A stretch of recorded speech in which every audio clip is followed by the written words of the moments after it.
1849 में लाहौर की जो कह लें कि जो सबसे पहली बिल्डिंग है वो यही पुंछ हाउस की बिल्डिंग थी। भगत सिंह की मुकम्मल जो तारीख है ना, उसके बचपन से लेके उसकी फांसी तक, वो सारे के सारे लेवल्स आपको यहाँ पे मिल रहे हैं। और जो हमारे सिख भाई हैं उनके लिए भी ये बहुत ही बड़ी एक अट्रैक्शन है। अस्सलाम वालेकुम, मैं आसिफ महमूद। नाज़रीन, आज हम लोग पूंछ हाउस लाहौर में मौजूद हैं। ये एक ऐसी तारीख़ी इमारत है जिसे बिल्डिंग डिपार्टमेंट ने आर्कियोलॉजी के माहिरीन के साथ मिलकर इसको दोबारा जो है इसकी बहाली का काम जो है वो मुकम्मल किया, इसकी आरैश व तज़यीन की गई। जिस कमरे में हम इस वक्त मौजूद हैं ये वो कमरा है जहाँ पे तहरीक आज़ादी के हीरो भगत सिंह का जो है वो ट्रायल हुआ था, उन्हें फांसी की जो है वो सज़ा सुनाई गई थी। इस वक्त हमारे साथ पंजाब आर्कियोलॉजी के साबिक़ डायरेक्टर और चीफ कंजर्वेटर मलक मकसूद मौजूद हैं। उनसे जानते हैं कि ये बिल्डिंग की बहाली का ख्याल कैसे आया। ये बताइएगा कि जब ये इमारत आप लोगों को दी गई कि इसको हमने इसकी असल लुक जो है वो बहाल करनी है, तो क्या क्या मुश्किलात पेश आई, किस तरह की बिल्डिंग थी और आज इसको बहाल करने में कितना वक्त लगा? बिस्मिल्लाहिर्रहमानिर्रहीम। ये आपने जैसे क्वेश्चन किया कि आपको पता है कि पूंछ हाउस की ना सिर्फ एक तारीख़ी अहमियत है बल्कि ये सकाफ़ती और फ़न तमीर के लिहाज से भी अपनी एक इम्तियाज़ी हैसियत रखती है। नए जो सेक्रेटरी इंडस्ट्री डॉक्टर एहसान भुट्टा साहब आए, उन्होंने फिर उनका पैशन भी था कि वो टूरिज़म के भी सेक्रेटरी रहे हुए थे। उन्होंने ख्वाहिश का इज़हार किया कि इसकी कॉम्प्रीहेंसिव जो है ना कंजर्वेशन की जाए। उससे पहले जो बड़ी रिपेयर्स जो अच्छी तरह से नहीं की गई थी बल्कि इसके ओरिजिनल फीचर्स को बड़ी बुरी तरह से उन्होंने मुतासर किया हुआ था, वो सारा फिर इसकी प्रॉपर डॉक्यूमेंटेशन की गई, इसके मटीरियल एनालिसिस किए गए, इसके आर्किटेक्चरल डिटेल्स को स्टडी किया गया और उसके बाद एक जो कंजर्वेशन का काम 2023 में शुरू हुआ। With in a very limited time period और बड़े लिमिटेड रिसोर्सेज के साथ इसको जो है ना 1 साल 3 महीनों में अब तकरीबन 80% काम हम इसके चारों फसाड के ऊपर शुरू कर चुके हैं। ना सिर्फ कंजर्वेशन का काम हुआ है बल्कि इसके अंदर, क्योंकि आपको पता है सकाफती लिहाज से यहाँ पे भगत सिंह का जो आखिरी दिनों में ट्रायल हुआ, उसको जो सेंटेंस हुआ, तो वो भी उसी रेफरेंस से उसको एट्रीब्यूट, क्योंकि वो आज़ादी के हीरो माने जाते हैं, तो उनके सिलसिले में एक गैलरी भी इस्टेब्लिश की गई। इसमें स्टेयर हॉल जो एक बड़ा खूबसूरत था, जो 2012 में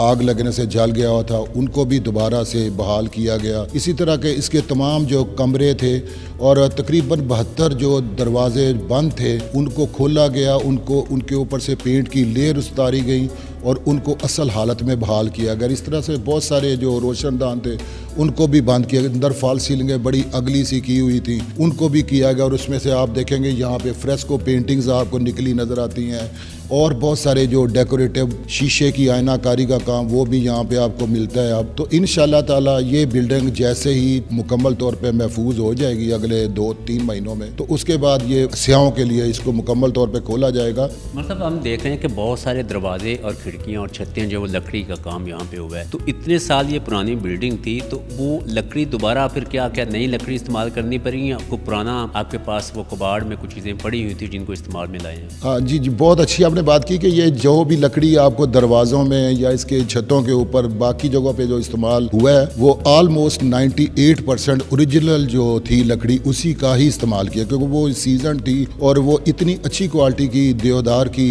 लकड़ी थी कि उसके ऊपर कोई टर्माट के या बाकी चीज़ों के कोई इफेक्ट्स यहाँ पे नहीं आए और उसी को हमने यूज़ किया, उसी के रोशनदान बहाल किए हैं। इन्होंने बहुत सारे जो दरवाजे थे उनको ब्रिक अप करके अंदर पैक कर दिया हुआ था, या इनके स्टोर में जो है ना बहुत सारी लकड़ी के दरवाजे पड़े हुए थे, लूवर्स जो है ना वो भी उसी तरह से हमने बहाल की हैं। तो ये सारी लकड़ी 98% जो है ना ओरिजिनल लकड़ी का इस्तेमाल किया गया। ये वाहिद बिल्डिंग है जिसमें आपको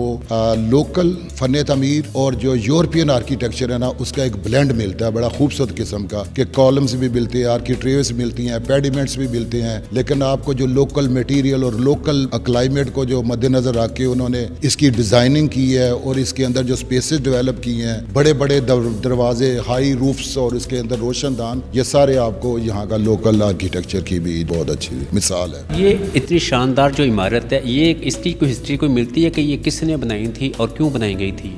ये बिल्डिंग आप कह लें कि जो जब ब्रिटिश राज शुरू हुआ है اور سکھ دور کا خاتمہ ہوا ہے 1849 میں اس بلڈنگ کی بنیاد رکھی گئی اور 1849 میں لاہور کی جو کہہ لیں کہ جو سب سے پہلی بلڈنگ ہے وہ جو بنی ہے کلونیل ایرا کی وہ یہی پونچھ ہاؤس کی بلڈنگ تھی. یہ سر ہینری لارنس جو تھے نا جنہوں نے آ کے ٹیک اوور کیا تھا سکھوں سے, وہ دلیپ سنگھ کے کسٹوڈین بھی تھے اور اس کے علاوہ انہوں نے جو سکھ آرمی تھی اس کی کمانڈ بھی سنبھالی تھی, تو انہوں نے ہی اپنی مینشن کے طور پہ اس کو بنایا تھا. اور اس کے ساتھ جو دوسری بلڈنگ اس کے امیڈیٹ بعد بنی ہے وہ اس وقت جو پنجاب کا چیف سیکرٹری آفس یا جس کو لارڈ صاحب کا دفتر بولتے تھے وہ بنا تھا. تو یہ دونوں بلڈنگیں لاہور کی جو سب سے پہلی عمارات ہیں برٹش پیریڈ کی ان میں سے ایک ہے. مطلب اس میں ہم دیکھ رہے ہیں کہ بھگت سنگھ گیلری جو وہ ایک کمرے میں اسٹیبلش کر دی گئی, تو اس کا خیال کیوں آیا کہ یہاں پہ یہ چیز ہونی چاہیے؟ یہ اس لیے آیا کہ جب آپ تاریخ میں بھی پڑھتے اور ویسے بھی کہ بھگت سنگھ کا جو آخری دنوں میں فائنل ٹرائل کا جو فائنل ہوا تھا اس سے پہلے اس وقت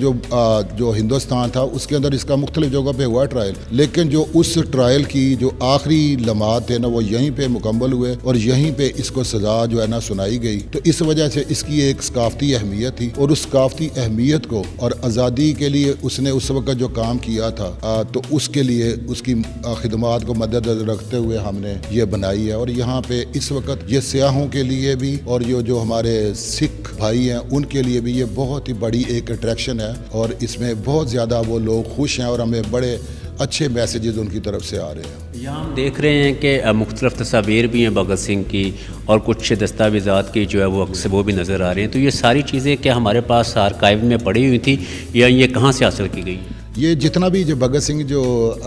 ہے نا جس گیلری اس کی اسٹیبلشمنٹ میں کچھ تو ڈاکومنٹس ہمیں آرکائیو سے ملے, لیکن جو میجورٹی آپ چیزیں یہاں پہ لگی دیکھ رہے ہیں وہ ہم نے جو اس کا برتھ پلیس تھی بھگت سنگھ کی وہاں پہ فرق صاحب ہیں, انہوں نے ان کا جو گھر بھی سنبھالا ہوا اس کے کسٹوڈین ہے اور ان کی جو پینٹنگ تھی ان سے ریکویسٹ کر کے یہ اس کی ہم نے فوٹوگرافس کر کے اس کو دوبارہ بنوا کے اور یہاں پہ لگایا ہے. اور اس میں آپ کو پوری اس کی بچپن سے لے کے ان کی جو ہے نا فیملی ٹری بھی ملے گی, اس کی بچپن کی تصاویر, پھر جب وہ وارئر بنا وہ بھی ملیں گی, اور اس کے علاوہ جو اس کے ساتھی تھے اس کا پرائمری اسکول تھا, اس کی جو ڈیتھ سینٹینس ہے جب اس کی ایگزیکیوشن ہوئی ہے وہ سارے آپ کو ڈاکومنٹ آپ کو ایک جگہ پہ نا ملیں گے. تو یہ بھگت سنگھ کی مکمل جو تاریخ ہے نا اس کے بچپن سے لے کے اس کی پھانسی تک وہ سارے کے سارے لیولز آپ کو یہاں پہ مل رہے ہیں. آپ نے ملک صاحب کی بات سنی کہ یہ پونچھ ہاؤس اس حوالے سے بھی ایک اہمیت کا حامل ہے کہ وہاں تحریک آزادی کے ہیرو بھگت سنگھ انہوں نے جو اسی دھرتی پر پیدا ہوئے اور اسی سے انگریزوں سے اس دھرتی کی آزادی کے لیے انہوں نے اپنی جان قربان کر دی, اسی کو ایٹریبیوٹ کرنے کے لیے یہاں پہ یہ جو ہے وہ بھگت سنگھ گیلری بنائی گئی. اور اسے دیکھنے کے لیے نہ صرف انڈیا بلکہ دنیا بھر سے پنجابی خاص طور پر سکھ جو ہے وہ یہاں کا وزٹ کر رہے ہیں.